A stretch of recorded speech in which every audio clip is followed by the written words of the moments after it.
Namaskar. Welcome to Teaching Mantra. Questions are essential to good teaching. The key to generate critical thinking among the students lies in the ability of the teachers to frame good questions. But sometimes teachers ask ineffective questions. Ineffective questions are of many types. So today our lesson is some defects of questions that should be avoided by a teacher while asking questions to the students. Now here are some questions that should be avoided. These are whiplash questions, corroborative questions, overlaid or multiple questions, choral or chorus response questions, leading questions, guessing questions, tugging questions, rephrased questions, teacher oriented or teacher centered questions, rhetorical questions, echo questions, yes or no types questions, vague or ambiguous questions, irrelevant questions. Now first of all we'll know about whiplash questions. Whiplash questions are the questions in which the students are not able to perceive the questions as the question does not start with the interrogative word. It sounds as if the teacher is making a declarative statement. Only the last question makes the student understand that the teacher is asking them the question. Let's take the examples. The number of vibrations of a vibrating body in 1 second is called its what? Another question. Anything that occupies space and has weight is called what? Taj Mahal was built by whom? The other name of Chanakya is what? Jesus Christ was born where? So to avoid such type of questions, just add the interrogative word in the beginning of the question. So the students comes to know that the teacher is asking the questions to them. Next type of question is corroborative question. These are the questions which are used to confirm the statement. And usually the words like isn't it, is that right, is that fine, is that okay is used. Let's take some examples. Number 1. The increase in the Earth's temperature is called global warming, isn't it? Exposure to ultraviolet rays can cause sunburn and cataract, isn't it? The preamble is the introduction to the constitution, isn't it? Mahmud Ghazni invaded India to plunder its wealth, hadn't he? Chlorophyll is necessary for photosynthesis. Is that okay? Next is the overlaid or multiple questions. When many questions are asked at a time in a single question, that are known as overlaid or multiple questions. Let's take some examples. What is the number above the fraction bar called? And what is the number below the fraction bar called? How do we reduce fractions? Another example. What is the cube and what is cuboid? State the difference between the both. Another question. State the 4 basic type of animal tissues. What is the difference between epithelial and muscular tissues? And difference between the nervous and connective tissues. Another type of question is choral or chorus response questions. When the teacher throws questions to the whole class and invites collective answers. The answers are uttered together and it creates confusion in the class. And the students, those who do not know the answers correctly, they get confused. Now look at the examples. First, what type of quadrilateral is ABCD? Class, tell me the answer.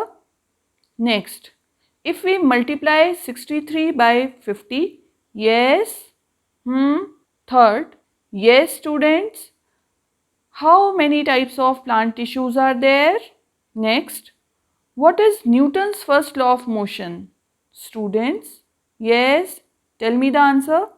Who was the first person to tell that earth is round? Here the students are not made feel personally responsible to answer the questions and they are encouraged to hide behind the anonymity provided by the choral responses. Next is the leading questions. A leading question is designed to lead the person being asked to a specific answer. Sometimes it is asked for verification instead of asking open-ended questions. And the answer is Usually yes or no. Let's see some examples. While writing the formula on the board, SI equals to PRT upon 100.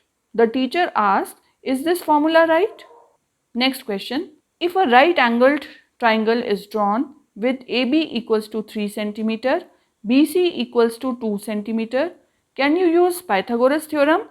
Third question. If the speed of the vehicle is too high, would there be any chances of accident? Now here the question subtly prompts the students to answer in a particular way. We can say that the teacher gets the desired answer what she wants from the students. So such questions should be avoided in the class. Next is the guessing questions. In these type of questions, speculation is encouraged rather than thought. Let's take the examples. First, how long do you think man has been on earth? Next, is force equal to mass into acceleration or mass into height? Next, is 25% equal to 1 half or 1/4? Was Red Fort built by Akbar or Shah Jahan? Is plant tissue of 2 types or 3 types? Now, in such type of questions, the students are not able to give the exact answer, but they will only guess the answer. And the teacher do not get the appropriate answer.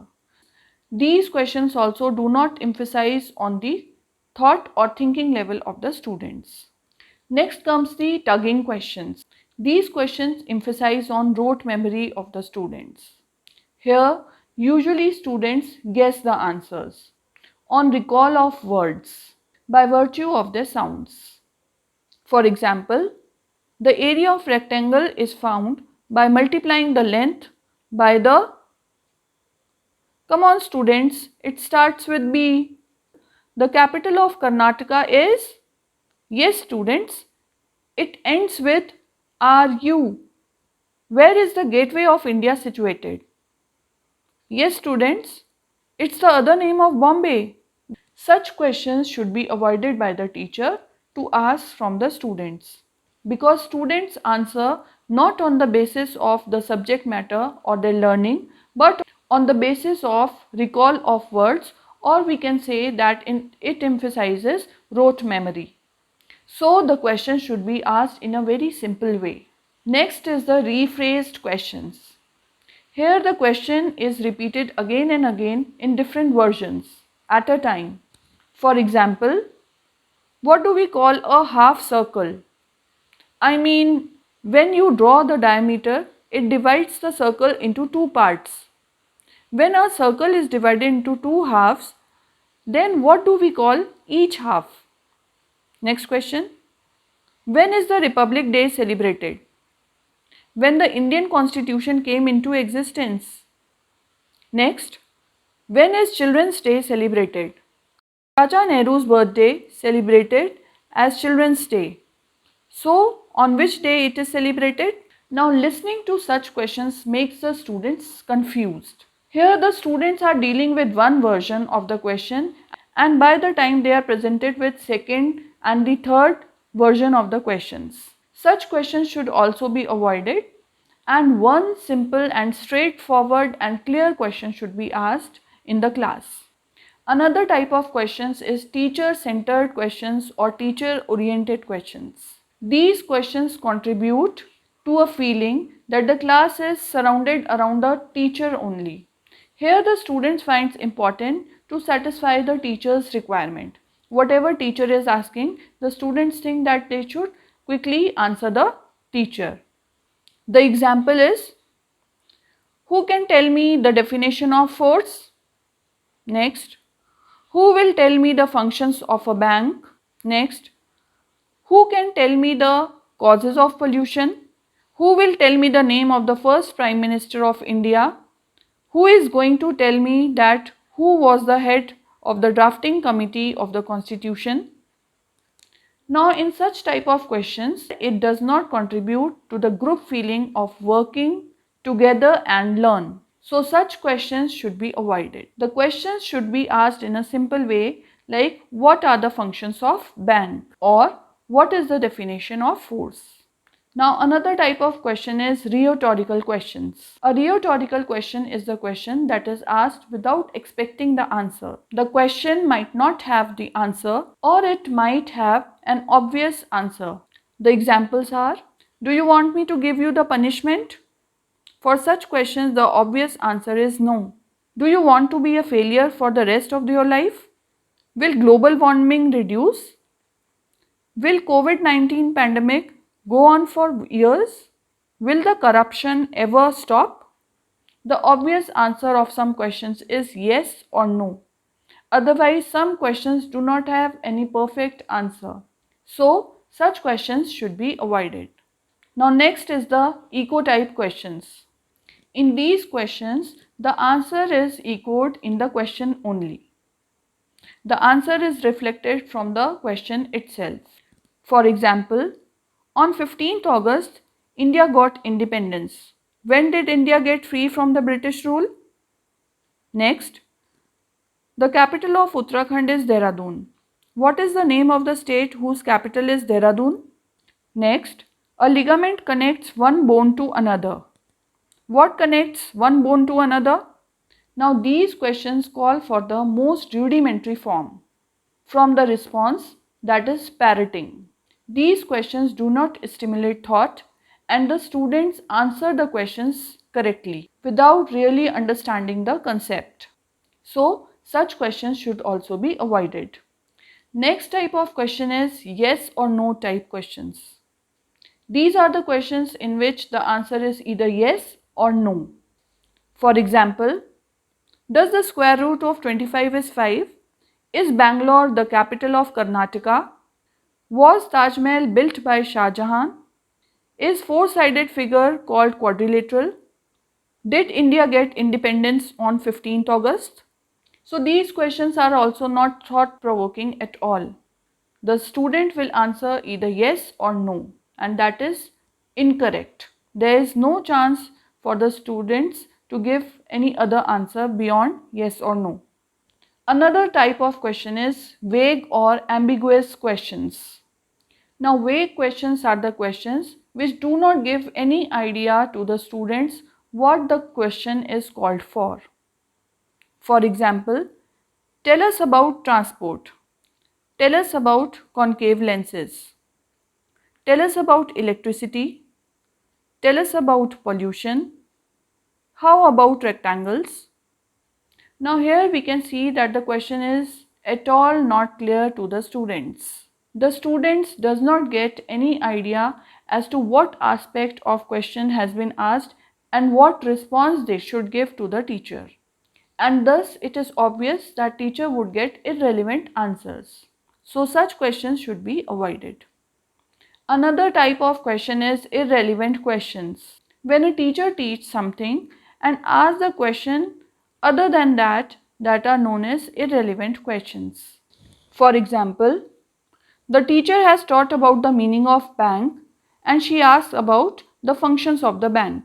The teacher has taught about the rocks but she asks about the magnetism.